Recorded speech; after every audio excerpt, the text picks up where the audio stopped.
A good afternoon, a good Erev Shabbos. How's everybody doing? Great to be learning with you on a Friday afternoon. Let's light up the darkness. Da-da-da-dum. I love that song. Stephen in New Hampshire, Yehudit in South Carolina, wishing everyone a rejuvenating and restful Shabbos. Gordo in Scotland, welcome from across the pond. Paula, Chicago, snowing lots. Wow. I remember when I was a kid, I grew up in New York, and, we had a driveway, and, my dad wasn't going to buy one of those electric plow things, so I shoveled a lot of snow in those New York winters. Shandora in the Bronx, Sharon in New Jersey, Bill in mid-Missouri, where it's 19 degrees and with a wind chill. Yikes. May you be warm and cozy. Guy in Ohio, Bell wishing everyone a blessed Shabbos. Am Yisrael Chai. Amen. Karen in Northern California, Joseph in Massachusetts, Aoife says Shabbat Shalom, Chaim in Florida says Shalom, Marjorie Shalom from Georgia. Welcome everybody. Our daf is page 71 here in Tractate Bava Kamma, the 21st volume of the Talmud. We're in chapter 7, and continuing our discussion of Mishnah number 2. The Mishnah itself taught, we're right near the top of 71a, the Mishnah taught if one stole an animal and slaughtered it on Yom Kippur, right? So we're talking here about this sort of conflict between, penalties and obligations, let's say, right? So if you steal a sheep or an ox, and then before it can be returned to the owner, you sell it or slaughter it, then that triggers the fourfold payment for a sheep or the fivefold payment for an ox. Excuse me. Aye. Aye. Just went down the wrong pipe. Okay, so if, for example, and we're going to be talking about this today, if the guy steals an animal and then he slaughters it on Shabbos, right, which is a direct desecration of Shabbos. So if he was warned in front of witnesses, if you slaughter that animal, you'll be desecrating Shabbos, and he goes ahead and does it anyway, then he would be liable to receive a death penalty.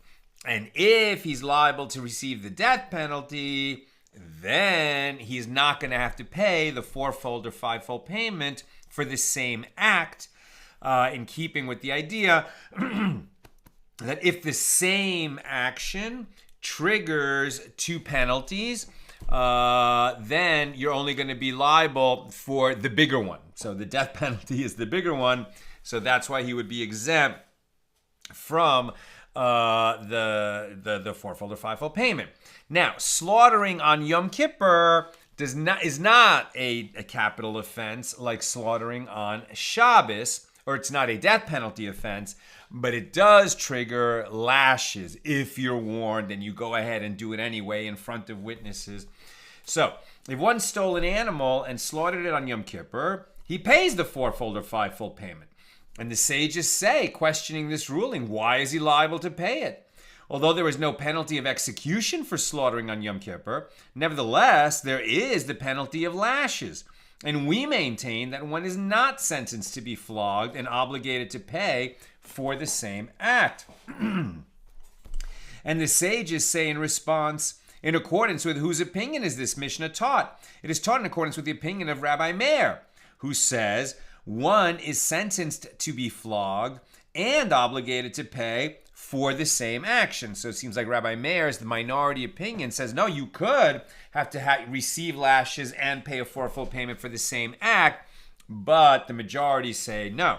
So the Gemara asks, if the Mishnah is in accordance with the opinion of Rabbi Meir, where you could receive both lashes and be liable to pay the fourfold payment, but if it is in accordance with the opinion of Rabbi Meir, then even if he slaughtered the animal on Shabbos, which is a capital offense, he should be obligated to pay the fourfold or fivefold payment. Whereas the Mishnah on page 74b states that in this case he is exempt. And if you would say that Rabbi Meir holds that one is sentenced to be flogged and obligated to pay for the same act, but it does not hold that one is sentenced to the death penalty and obligated to pay for the same act, well, this is incorrect. And is it correct to say that Rabbi Meir does not maintain that one can be sentenced to the death penalty and to pay for the same act? But isn't it taught in a baraisa? If one stole an animal and slaughtered it on Shabbos, or if he stole an animal and slaughtered it for idol worship, which are both capital offenses, or if he stole an ox that is sentenced to be stoned, from which it is prohibited to derive any benefit, and he slaughtered it, he pays the fourfold or fivefold payment. And this is the statement of Rabbi Meir. And the rabbis exempt him from the payment. So apparently, Rabbi Meir maintains that one can be held liable for monetary payment and for capital punishment for the same act. For example, slaughtering on Shabbos or slaughtering for the purpose of idol worship. And the sages say in response, stand apart from this baraisa, i.e., this baraisa should not be understood in a straightforward manner. As it was stated concerning this baraisa, that Rabbi Yaakov says, that Rabbi Yochanan says, and some say that it was Rabbi Yirmiyah who says that Rabbi Shimon ben Lakish says, and Rabbi Avin and Rabbi Ella and the entire group of disciples of Rabbi Yochanan also say, in the name of Rabbi Yochanan, that this baraisa is speaking of a very particular circumstance. This baraisa only applies when you have a thief who slaughters the stolen animal through the agency of another person, i.e., he did not slaughter it himself, but rather he instructed another person to slaughter it. And the agent did so on Shabbos or for idol worship. And the thief pays the fourfold or fivefold payment because he himself did not commit a capital offense. There is no agency for transgression, right? So he stole an animal and he had it slaughtered. And so since it was on his instruction that it was slaughtered, he is going to be liable for the fourfold or fivefold payment. The fact that his agent went and desecrated Shabbos by slaughtering on Shabbos, that sin is on the agent. He shouldn't have done that, not on his principal who told him to slaughter it. It's not clear whether he said slaughter on Shabbos or just slaughter it, and the agent chose to do it on Shabbos. But either way, the agent chose with his own, he had agency over himself, and he opted, he made the decision to slaughter and to desecrate Shabbos. So he's liable for that. So now the Gemara asks, how can it be that a thief is liable to pay the fourfold or fivefold payment if another person slaughters the stolen animal for him? But is it so that this one sins and that one becomes liable? So if the other one, the agent, is the one who slaughtered on Shabbos, well, then the guy who stole the animal didn't slaughter. So how can it be that the one person slaughtered and the other one becomes liable to pay the fourfold or fivefold payment? And the Gemara provides several reasons why, in the case of fourfold or fivefold payment, it is possible for the thief to be liable for another person's actions. And Rava said, it is different here. As the verse states, and slaughter it or sell it, right? That's the source of this law that triggers the fourfold or fivefold payment. And the words are, and slaughter it or sell it, Exodus 21:37. And this juxtaposes the two acts of slaughtering and selling. So it is derived that just as there is liability for the fourfold or fivefold payment through selling, which by definition is performed by means of another party, right? There has to be a buyer when you sell it. So too, there is liability for slaughtering when another person is involved, right? Namely, when you ask somebody or appoint someone to slaughter it for you. So the school of Rabbi Yishmael teaches the word or, in the phrase and slaughter it or sell it, serves to include a case in which the agent slaughters or sells the animal at the behest of the thief. And the school of Chizkiah teaches the separate word for, in the Hebrew word tachas, in the phrase, he shall pay 5 oxen for an ox and 4 sheep for a sheep. Right? This is the same tachas as like ayin, tachas ayin, and eye for an eye. So the same word tachas is used when we say 5 oxen for an ox or 4 sheep for a sheep. Now, this could have been avoided. We didn't need this word tachas because we could have just used the mere prefix of the letter base, which serves to include a case, and because, in other words, the or could have been done with a prefix rather than with its own separate word. Therefore, the fact that we use the separate word tachas serves to include a case in which the agent slaughters the animal on behalf of the thief. Now, Mar Zutra objects to this explanation of the Braisa. Is there anything with regard to which, if one performs it himself, he is not liable, and if his agent performs it on his behalf, then one is liable? How is it possible for an agent to have more power than the one who appointed him? Can it be that if the thief himself slaughtered the animal on Shabbos, he would be exempt from the fourfold or fivefold payment? But whereas if he has it slaughtered by another person, then he is liable? Well, yeah, because he's not going to be liable to the death penalty if somebody else slaughters it on Shabbos, which he would be if he slaughtered it himself, and that's why he would be excused from the fourfold or fivefold payment. Nevertheless, that is the logic of it. But the simple question is, how is it possible that if he slaughters it himself on Shabbos, he's not liable for the fourfold or fivefold payment, but if somebody else slaughters it, he is? So Rav Ashi said to him, there, in the case of the thief who slaughtered a stolen animal on Shabbos, it is not because he is not liable that he doesn't pay the fourfold or fivefold payment. Rather, he is liable. But he is excused from the payment because he receives the greater of the two punishments, i.e. execution for desecrating Shabbos. When he appoints an agent, he has no liability for desecrating Shabbos, and therefore he pays for the slaughter. So the Gemara asks, but if the Baraisa is speaking about a thief who slaughters through the agency of another person, what is the reason of the rabbis who exempt the thief from payment? The thief did not himself do any act for which he is liable to receive the death penalty. And the sages say in explanation, who are these rabbis of the Baraisa? We're saying that the rabbis are a majority ruling, but actually they were following the ruling of a particular sage. Who? Rabbi Shimon. So Rabbi Shimon said, the legal status of an act of slaughter that is not fit for accomplishing its full ritual purpose is not considered an act of slaughter at all. Since slaughtering on Shabbos or slaughtering for idolatrous purposes does not render the meat fit for consumption, Rabbi Shimon rules that there is no liability for the fourfold or fivefold payment because it's as if he didn't slaughter at all. Right? This is a majority opinion of Rabbi Shimon. Or at least in this case, others follow him.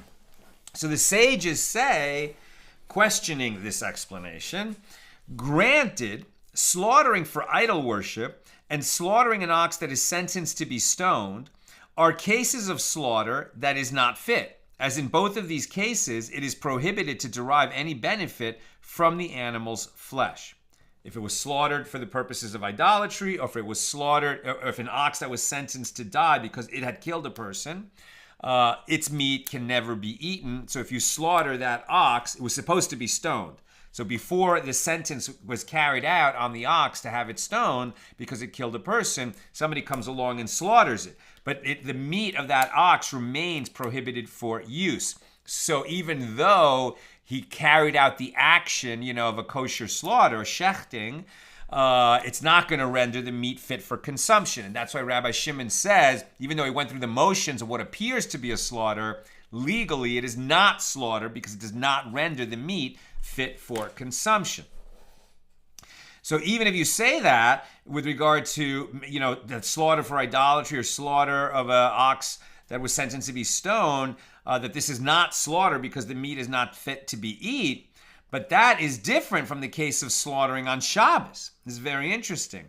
Slaughtering on Shabbos, nevertheless, which is desecrate Shabbos, and if the person was warned, etc., he would be liable to the death penalty for desecrating Shabbos. But even so, it renders the meat fit for consumption. It is a fit slaughter. As we learned in a Mishna in Tractate Chulin, page 14a, in the case of one who slaughters an animal on Shabbos or Yom Kippur, although he is liable to receive the death penalty for desecrating Shabbos, his slaughter is valid and the meat may be eaten. And the sages say, because there's nothing inherently wrong with the meat, right? The cow that was slaughtered for the purpose of idolatry, that renders the cow unfit for consumption. And same with it, if the cow, if the ox had killed somebody and then was sentenced to be stoned. But the one who desecrates Shabbos by slaughtering the ox, if the action of the slaughter was a proper slaughter and there was nothing unfit about the ox itself, even though he's liable for violating Shabbos, the meat would be fit for consumption. So how can you say that act of slaughter is not an act of slaughter according to Rabbi Shimon? It is fit for consumption, and therefore it is a real slaughter. So his slaughter is valid, and the meat may be eaten. So the sages say in response, Rabbi Shimon holds in accordance with the opinion of Rabbi Yochanan HaSandlar, who disagrees with that Mishnah and prohibits eating the meat of an animal that was slaughtered on Shabbos. As we learned in a Mishnah, in Terumos 2:3, in the case of one who cooks food on Shabbos, if he acted unwittingly, he may eat the food. But if he acted intentionally, he may not eat it. This is the statement of Rabbi Meir. That is not the halacha.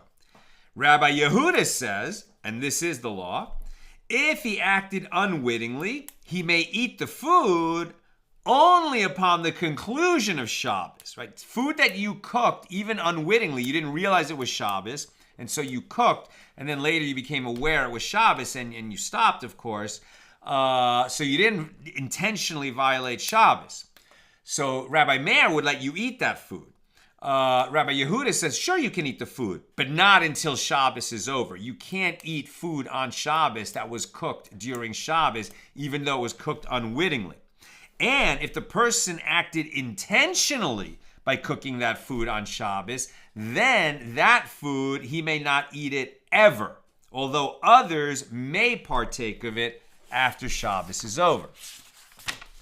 Now, Rabbi Yochanan HaSandlar says something different. He says if he cooked the food unwittingly, it may be eaten upon the conclusion of Shabbos by others, but not by him.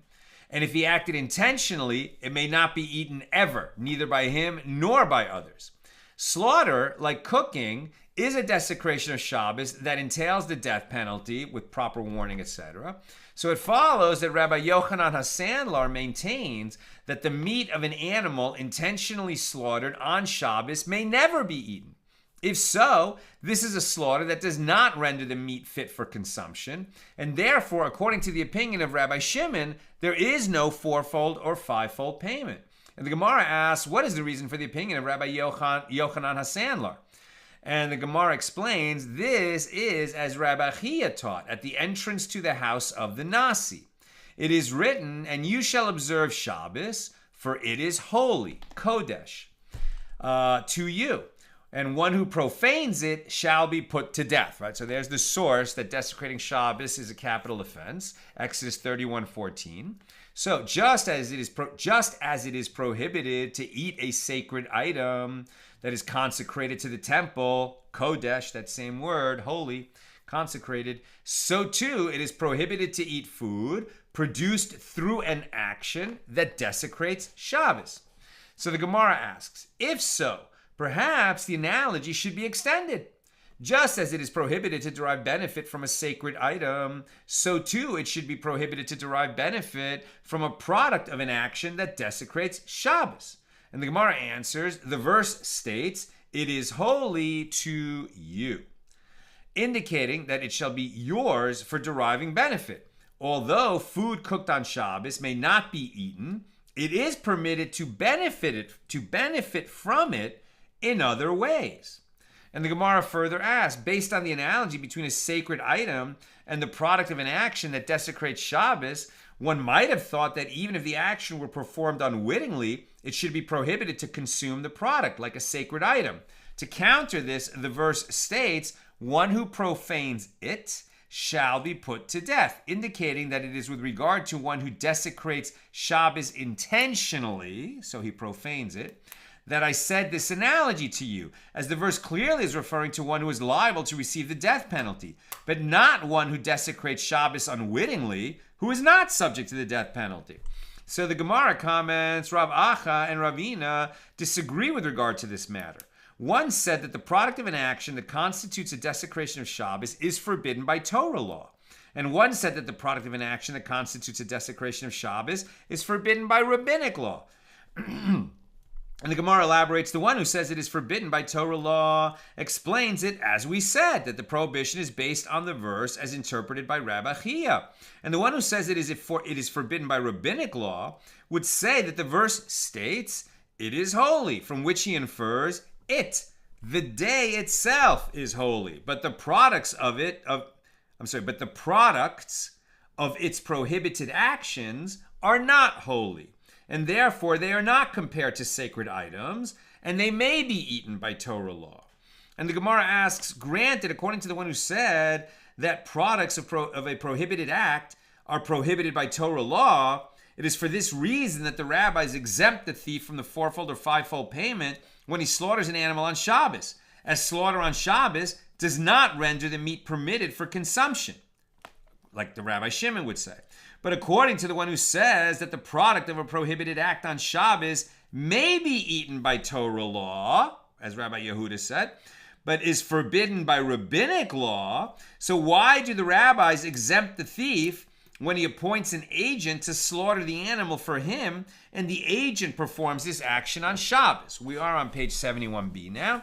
And the Gemara answers, when the rabbis exempt him from the fourfold or fivefold payment, they are not referring to the case where the thief's agent slaughters an animal on Shabbos. Rather, they were speaking of the rest of the cases listed in that baraisa, namely an agent who slaughters the animal for idol worship, and one who slaughters an ox that is sentenced to be stoned. So the Gemara asks another question with regard to the interpretation of the baraisa that was presented above. And with regard to Rabbi Meir, granted, he maintains that the legal status of an act of slaughter, not fit for accomplishing its full ritual purpose, is nevertheless considered an act of slaughter. But why is the thief liable to pay the fourfold or fivefold payment when his agent slaughters the animal for idol worship? Once he slaughtered the animal a bit, at the very start of the act of slaughter, he has prohibited the animal with regard to deriving benefit, as an animal that was sacrificed to idolatry. So when he slaughters the other part, it is already prohibited with regard to deriving benefit, which means that it is not an animal that belongs to its owner that he slaughters. And it is not an animal that belongs to him that he slaughters, since deriving benefit from the animal is prohibited. It has no value. Therefore, there is no ownership. Right? It's very interesting. He says that as soon as you begin the action of slaughter, and I'm not even sure it requires the cut. It's almost like as soon as you take hold of the animal for the purpose of slaughtering it for idolatry, I think you've already rendered that animal prohibited because you were using it for a forbidden purpose. So then when he actually goes ahead and completes the slaughter, that now what he's doing is slaughtering an animal that is prohibited for use. It's not even slaughtering for idolatry anymore. Now he's slaughtering an animal that is already prohibited for use.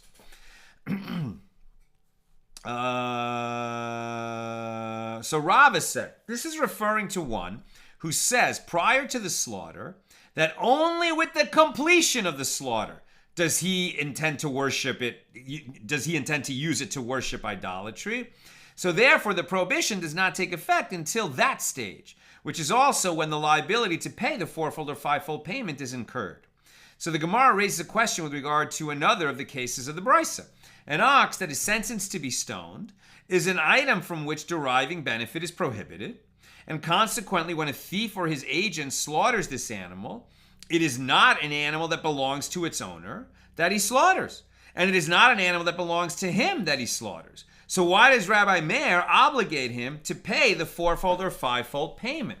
Right, so interesting, right? Because if it is an ox sentenced to be sentenced to be stoned because it killed a person, then it already has become prohibited for benefit, and we can say that it doesn't belong to anyone, right? It doesn't belong to the previous owner. It doesn't belong to the person who's doing the slaughter. So how can you say that it would ever trigger a fourfold or fivefold payment when you're talking about that ox that killed a person and now is sentenced to be stoned, and then somebody goes and slaughters it? He was not permitted to slaughter it, but how could this possibly trigger the fourfold or fivefold payment? And of course, the Gemara will come up with some very interesting circumstances to create that condition. Rava said, with what are we dealing here? This is a case where the owners entrusted the ox to a bailee, and the ox fatally injured someone while it was in the bailee's house, and it was forewarned while it was in the bailee's house, and it was sentenced to be stoned while it was in the bailee's house, and the thief then stole it from the bailee's house and slaughtered it. So Rava continues, and Rabbi Meir holds in accordance with the opinion of Rabbi Yaakov, and he also holds in accordance with the opinion of Rabbi Shimon. He holds in accordance with the opinion of Rabbi Yaakov, who says, even after the ox was sentenced to be stoned, if the bailee returned it to the owners before it was killed, it is considered return. Now remember, the bailee is somebody who was entrusted to safeguard this ox. Either he was doing it as a favor, an unpaid bailee, or he was getting paid to do it. And let's just take the example that he was getting paid to do it. So he had the responsibility of guarding that ox. While it was in his care, it got away from him and killed someone. And then it was, there were witnesses saw it, it was adjudicated, and a court sentenced that ox to be executed by stoning. Now, that ox is now no one can benefit from it, right? You can't slaughter it, you can't eat it, you can't even feed it to your dogs. You cannot derive any benefit from it because it killed a person. So there's one opinion, which is a minority opinion, that the bailee who was, entrusted, watch this ox, so he has a responsibility to return the ox to its owner. Now, can he return an ox to its owner that while it was in his care, in the bailee's care, killed someone and was sentenced to be stoned? So before they actually carry out that sentence, the court ordered execution by stoning.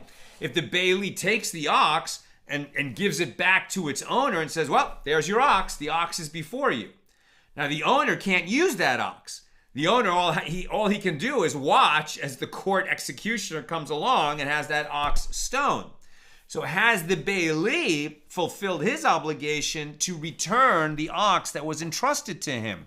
The minority opinion says, yeah, he received an ox. Unfortunately, while it was in his care, it killed someone, but he returned that ox to its owner.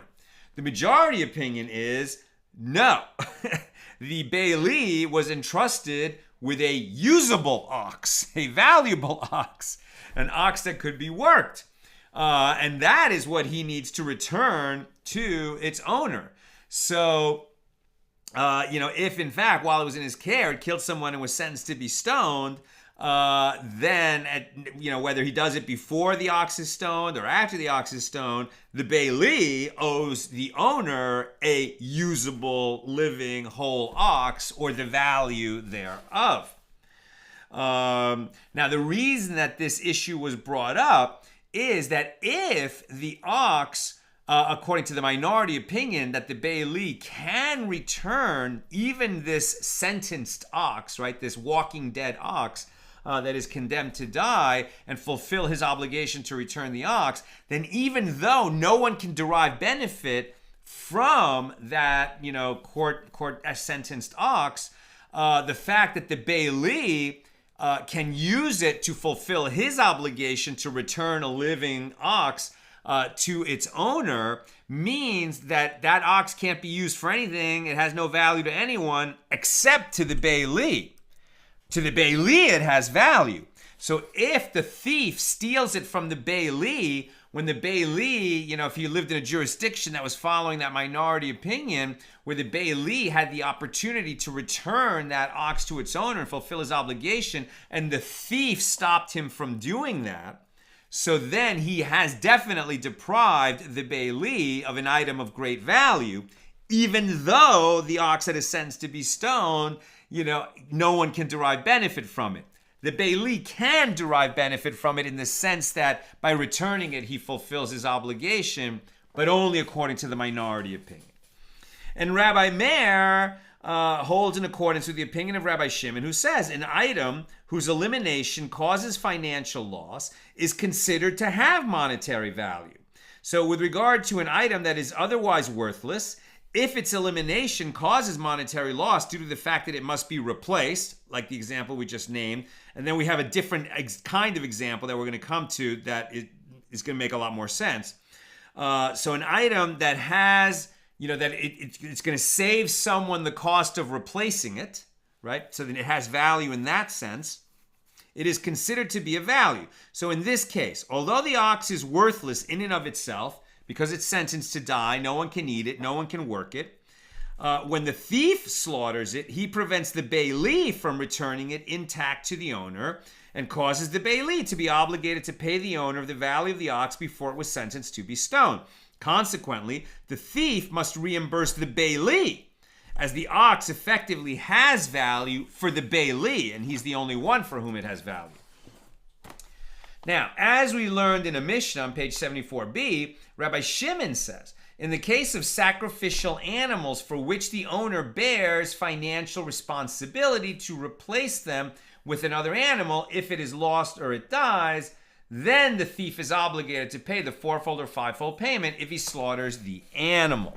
And although one is generally not liable to pay the double payment of a thief for stealing consecrated items, right? Why? Because when you steal something that's consecrated, you're not stealing from your fellow. You're not stealing from another person. You're stealing from the temple. That's its own major transgression. But in terms of the twofold payment of a thief, or the fourfold or fivefold payment in case of a sheep or an ox, if what you stole was consecrated, it's not going to trigger that particular penalty. Now, what's interesting about that, so if you steal something that's consecrated, so for example, if I say that, the temple is standing and I own a sheep, and I say this sheep is designated to be a burnt offering. That's a voluntary free will offering. So I'm saying that, when I go up to Jerusalem for, let's say Sukkot, I'm going to bring that sheep with me and I'm going to offer it there to God as an elevation offering or as a Thanksgiving offering, a voluntary offering. Now, all I did was designate that sheep to do that. So if a thief comes along and steals that sheep, okay, well, maybe I don't have another sheep to give as an offering, and I've lost the opportunity, to show my love for God by bringing this voluntary offering. But I'm not obligated to replace that offering. Whereas, designate that sheep to be my sin offering, and then the thief steals it. Well, now I still have to replace that sheep. I got to go get another sheep because I owe a sin offering. Or if I said bli neder, I hereby take a vow, I'm just as a teaching example, to when I go up to Jerusalem for the festival, to bring a sheep as a burnt offering, and this will be that sheep, and then the thief takes that sheep. Okay, now I have to replace it because I have to fulfill my vow to bring a burnt offering. And that's different than if I simply said that sheep is designated to be a burnt offering, right? So if he steals something that is going to cause an additional loss because even though it's already been consecrated, the owner of the animal has to replace it, right? Then that is something where he creates loss, and it will trigger the twofold or the fourfold or the fivefold payment, even though the item is consecrated, where normally it wouldn't trigger that kind of a payment. So apparently, Rabbi Shimon holds that an item whose elimination causes financial loss is considered to have monetary value. Now, Rav Kahana said, I recited this law, this halacha, according to which the Mishnah follows the opinion of Rabbi Meir, in front of Rav Zevid of Nehardea. And I asked him, is it correct to say that you can establish the Mishnah in accordance with the opinion of Rabbi Meir, and not in accordance with the opinion of Rabbi Shimon? But isn't it taught in the last clause of the Mishnah, Rabbi Shimon exempts the thief from the fourfold or fivefold payment in these last two cases? So one can learn by inference that in all the rest of the cases in the Mishnah, apart from these two, Rabbi Shimon concedes that the thief pays the fourfold or fivefold payment. And Rav Zevid said to him, no, that is not the correct inference from the Mishnah. Rather, by inference, one can learn only that Rabbi Shimon concedes that the thief pays the fourfold or fivefold payment in the cases mentioned immediately prior to this one, specifically in a case where the thief slaughtered or sold the animal in order that it should be used for medicinal purposes or for feeding to dogs, right, in a way that you can get benefit without eating it. Therefore, it can be correct to establish the Mishnah in accordance with the opinion of Rabbi Meir and not in accordance with the opinion of Rabbi Shimon. New subject. Going back to our Mishnah taught if one stole an animal of his father's, and then he slaughtered it or sold it, and afterward his father died, he pays the fourfold or fivefold payment to his father's other heirs, right? Even though his father died, is not around to receive the penalty payment, and even though he is the son, he's going to inherit from his father, if he's not the only son, then what he stole diminished the estate that his brothers would have co-inherited with him. So he pays the fourfold or fivefold payment to his father's other heirs. So Rava raised a dilemma before Rav Nachman. If one stole an ox belonging to two partners and slaughtered it, and subsequently admitted the theft to one of the partners, which means that he is exempt from paying the fourfold or fivefold payment to that partner, in accordance with the principle that one who admits his own guilt is exempt from fines. So then what is the law with regard to payment to the other partner? Right? He stole from two partners. Now one can ask, well, what does it mean? He stole an ox that belongs to two partners and he admitted to one of them that he stole it? Doesn't that admission obviously also, show the other partner that this guy stole one ox? The fact that it belonged to two partners, how could he only have admitted it to one partner? Once he admits that he stole the ox, it's as if he admits it to both partners. And the way that this might work is if he himself is one of the partners, right? So he co-owned this ox with another guy, and then he stole it, for himself, right? So, his half he didn't really steal because he still has it in his possession, but when he pretended that the ox was stolen in order to get the half that his partner owes, and now he admits that's a situation that would explain this. So then what is the law? So the Gemara explains the sides of the dilemma. The merciful one states in the Torah, he shall pay 5 oxen for an ox, which indicates 5 full oxen, but not 5 half oxen. Or perhaps when the merciful one states 5 oxen, this means that even 5 half oxen must be paid in the case of this kind. And Rav Nachman said to Rava, the merciful one states 5 oxen, which means 5 full oxen, but not 5 half oxen. So Rava raised an objection to him from the Mishnah. If one stole an animal of his father's and then slaughtered it or sold it, and afterward his father died, he pays the fourfold or fivefold payment. But here, since his father died and the thief has inherited part of the stolen animal himself, it is similar to the case of one who stole from two partners and went ahead and admitted the theft to one of them, i.e. to himself. So in the case of the Mishnah, he is exempt from paying the portion of the fine that is for himself, and yet the Mishnah teaches that he pays the other heirs their portion of the fourfold or fivefold payment. And Rav Nachman said to Rava, with what are we dealing here? With a case where his father stood against his son, the thief, where his father stood against his son, the thief, in his trial. The father testified against him because he stole from his father. And the son was convicted for the theft and slaughter of his father's animal. So in this case, the liability to pay the fourfold or fivefold payment was established before his father's death. And at that time, the payment was 5 full oxen, which, is owed to the father. If the father dies, it would seem that that debt is still there, and now it's owed to the estate. So Rava asked him, and if the thief had not yet stood trial before the father's death, what would be the law, according to your opinion? Would he not be required to pay the fourfold or fivefold payment? If so, rather than teaching in the latter clause of the Mishnah on page 74b that if one stole his father's animal and his father died, and afterward he slaughtered or sold it, he does not pay the fourfold or fivefold payment. Let the Mishnah make a distinction within the same type of case as follows. In what case is this statement, i.e. that the thief is required to pay the fourfold or fivefold payment? In what case is this said? It is when the thief stood trial in his father's lifetime. But if he did not stand trial in his father's lifetime, he does not pay the fourfold or fivefold payment. So that's Rava's suggestion. That's how it should read. And Rav Nachman said to him, indeed, the Mishnah could have mentioned that case. However, since the Tana of the Mishnah has to cite the first clause, which discusses one who stole an animal of his father's and slaughtered or sold it, and afterward his father died, he cites the latter clause as well by means of a similar case. If one stole his father's animal and his father died, and afterward he slaughtered or sold the animal.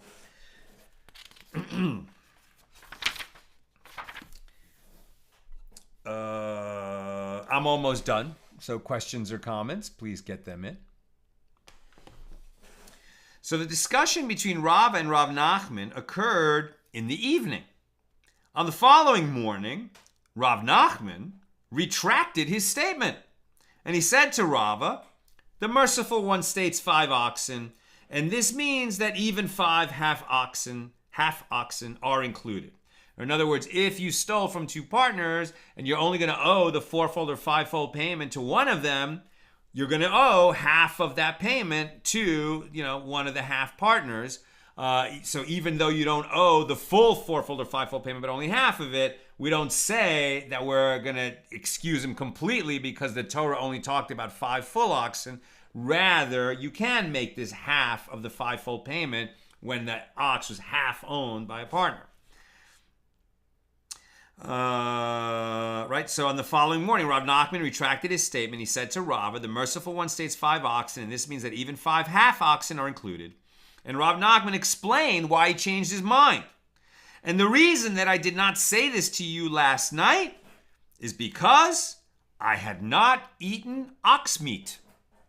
In other words, I was fasting yesterday, and I was unable to concentrate properly. And Rava responded to him, but if the Torah requires even a partial payment of the fourfold or fivefold payment, what is different in the first clause in which the son must pay, and what is different in the latter clause where he is exempt? And Rav Nachman said to him, in the first clause where the father's animal was stolen and slaughtered in his lifetime, I read about this case, the verse, if a man steal an ox or a sheep and slaughter it, which indicates that the thief slaughtered the ox or the sheep entirely in a prohibited manner. In the latter clause, where the animal was slaughtered after the father died, I do not read about this case, the verse, and slaughter it, which describes a slaughter that was performed entirely in a prohibited manner, because the animal already partially belonged to him as the heir of his father, and his own portion of the ox was slaughtered in a permitted manner. And that concludes our discussion for today.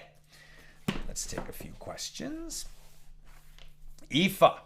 If the thief chose a non-Jewish butcher to slaughter the stolen animal, then he knew there was a good chance the animal would be slaughtered on Shabbos or for idol worship.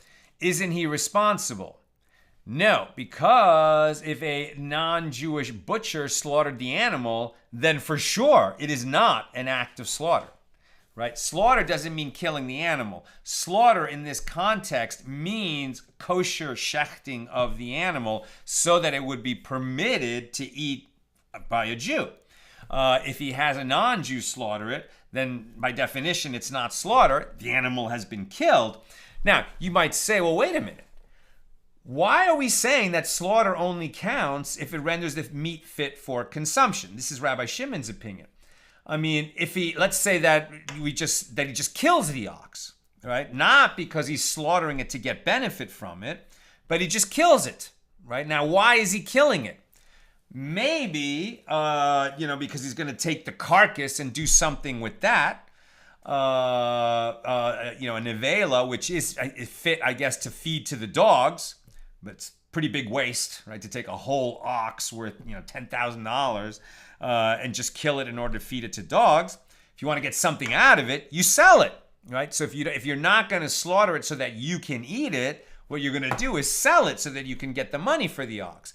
And that's why the Torah talks about selling or slaughter, meaning rendering it fit for consumption. And it's a great question that you ask, because now we understand a little bit better why Rabbi Shimon holds the way that he does, right? That an act of slaughter that doesn't render the meat fit for consumption is not an act of slaughter, right? Even if it was conducted properly. And likewise, but in this case, if you say a non-Jewish butcher, even if the non-Jewish butcher did the action properly, he had learned, he had been trained, he knew how to bring the knife across in the proper manner. I mean, I might be wrong about this, but I'm pretty sure that a Jew has to make a shechting, or it's not going to be considered a valid slaughter to make the meat kosher for eating. Joseph. Hypothetical situation, Talmudic thinking. An agent is told to steal and slaughter an animal or be killed. Theft is not one of the three things we die over, so would this scenario result in mercy? Absolutely, that's coercion. Also, it has been mentioned before that the death penalty was rarely applied, so how could justice not be served? For sure, if you are coerced to do something, right? Like you can't, under threat of death, kill another person or rape another person. I think you can't kidnap another person, and you can't commit avodah zarah, idolatry. So even with a gun to your head, you can't do those things. But what you're saying, no, the gun to his head was steal an ox and slaughter it. So what he then did, because there was a gun to his head, is he has done nothing wrong. Right, he has done nothing wrong. Although I think there is an opinion that would say, well, he is not subject to any sort of, criminal penalty, as it were. I mean, he's not subject to lashes. He's not subject to the death penalty, of course. He's not going to be subject to the fourfold or fivefold payment. But if he killed somebody else's animal in order to save his own life, he might just have to replace the value of the animal. Maybe. But definitely no other penalties would accrue, because he's not responsible for his actions. And he might not even have to make restitution for the animal, because truthfully, the one who put a gun to his head, that's who's responsible for killing the animal, not him, right? Sharon, what is the penalty to the shochet, right? So the one who does the kosher slaughter. What is the penalty to the shochet who slaughtered the animal on Shabbos? Or is it assumed that the person had the necessary skill to slaughter the animal themselves? Well, that's two different questions. But I mean, somebody who slaughters on Shabbos, right? He's desecrated Shabbos. If he did it unwittingly, like he didn't know it was Shabbos, okay, so then he is liable to bring a sin offering for the unwitting desecration of Shabbos. If he did it intentionally, but he wasn't warned, etc., so the death penalty is not going to apply, and he can't bring a sin offering because he did it intentionally, but it's definitely a big transgression, and so if he wants to sort of get himself back on an even keel, because the penalty might be Karis. I think it might be Karis. So he's going to need to make an atonement. And, there's various channels available for making atonement, just not bringing a sacrifice for that. And then you say, or is it assumed that the person had the necessary skill to slaughter the animal themselves? You're saying that the only reason he had someone else slaughter it for him is because he's not able to do it himself. I'm not sure that makes a difference whether he's able to do it himself or not. The fact that he asked someone to desecrate Shabbos, and then that person did it, that person has agency over themselves. So whether they were getting paid or they were doing a favor or they're participating, whatever it is, the one who slaughtered is responsible for his own transgression. And then Sharon says, how does one pay with 5 half oxen? That would be 5 half oxen, not 5.5. Right, 5 half oxen. In other words, 2.5 oxen. And presumably what we're saying is he owes that much money, right? Obviously, you're not paying. Or maybe you pay with 3 oxen and get a refund of the half ox value, or pay with 2 ox and the money of half an ox, whatever. That's what I've got for us today. With God's help, we're together again tomorrow night, Motzi Shabbos, after Shabbos ends here in LA. I'll try to get on the air. It's just later and later every week now, but I think by 7:15, 7:30, I hopefully will be able to do it. And then after tomorrow night's class, God willing, if all goes well, flying to Israel. So we're not gonna be holding the class while I'm there. So we'll be taking 9 days off from the class, then resume on Tuesday, I think the 23rd. We'll do some kind of series of highlight shows or double doffs or something and get caught up. And I will try to post while I'm in Israel. It's not a sightseeing journey at all. We're just going to be in Jerusalem visiting our son, who's in yeshiva there, and going to class with him. And as I mentioned before, I'll see if once or twice maybe a week I can, just turn on the camera and go live from the class and have you guys, kind of join me as we learn from one of his rabbis who are apparently amazing teachers. That'll be a real treat. And then anything else that's going on in Jerusalem. But, I think we're going to be volunteering also. So many soldiers are fighting in Gaza, and this is a time where agriculture needs workers, and so a lot of people who are visiting Israel are volunteering on the farms, harvesting, etc. And I think we're going to try to do that while we're there as well. So, good Shabbos.